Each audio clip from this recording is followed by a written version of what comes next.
Now, this video is going to greatly help those who are going through stress.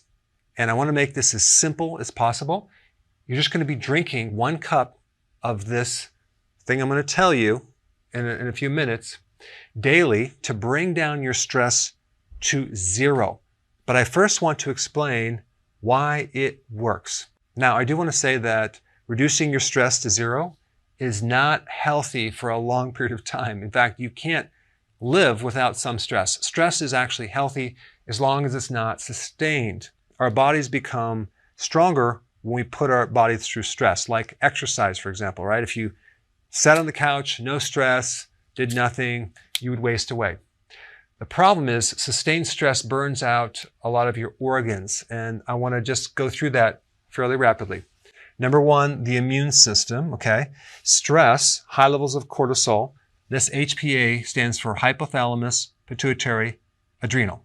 So when you perceive stress through your brain, it goes through these different levels, and then it comes out as cortisol. And so now your body can start adapting to stress with the help of cortisol. So cortisol kind of goes through these organs and adjusts the organs to deal with this stress. But with the immune system, it basically turns off. And that makes you very susceptible to viral infections and all sorts of things. I mean, think about what happens when people get stressed out. A lot of times they get sick, right? And so stress suppresses the immune system. So that's not a good thing. Sustained stress can create atrophy to your lymph nodes, actually shrink your lymph nodes, shrink the spleen, and the thymus. That's your immune system. Okay, so stress is very bad for the immune system. Okay, so now the stomach, you can actually develop an ulcer. You can have the acid start splashing up, causing GERD. There's more gastric acid increase in the stomach. That's why you might get gastritis. The entire digestive system is controlled by the parasympathetic. That's the rest and digest. That's the opposite of this stress mechanism right here.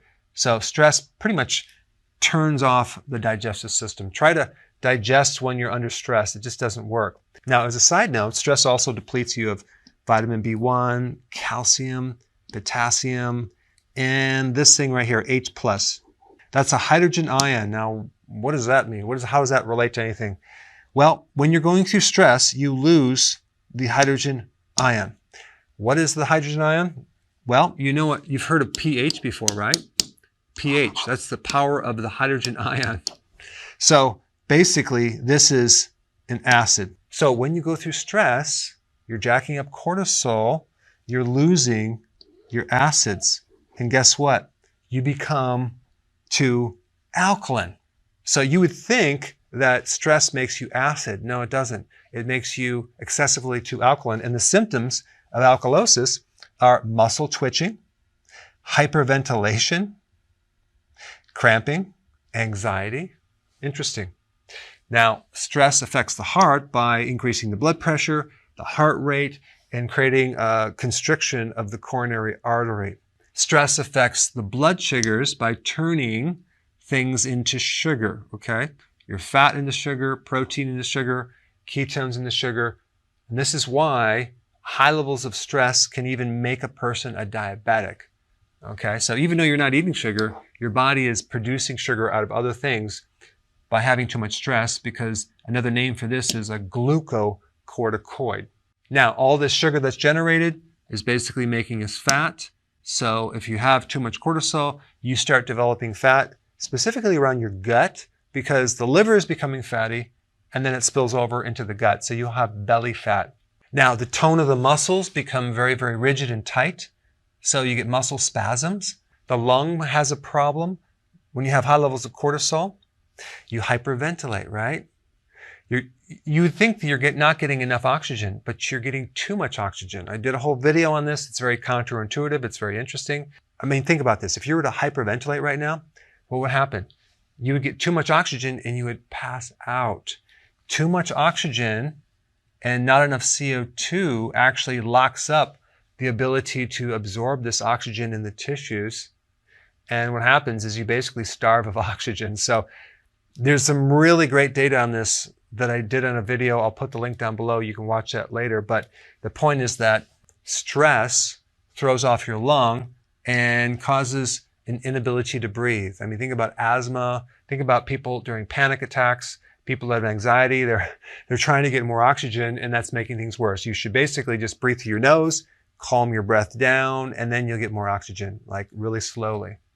Now, the brain. This is the last part of this puzzle. Stress both destroys certain parts of the brain. That's why it affects your sleep, your circadian rhythms with sleep. But the perception of stress coming through the brain that's activating the cortisol is controlled by this neurotransmitter called GABA.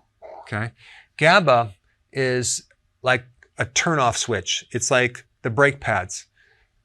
50% of all the little synapses in your brain are a combination of glutamate and GABA receptors, okay? And only 5% are dopamine and serotonin.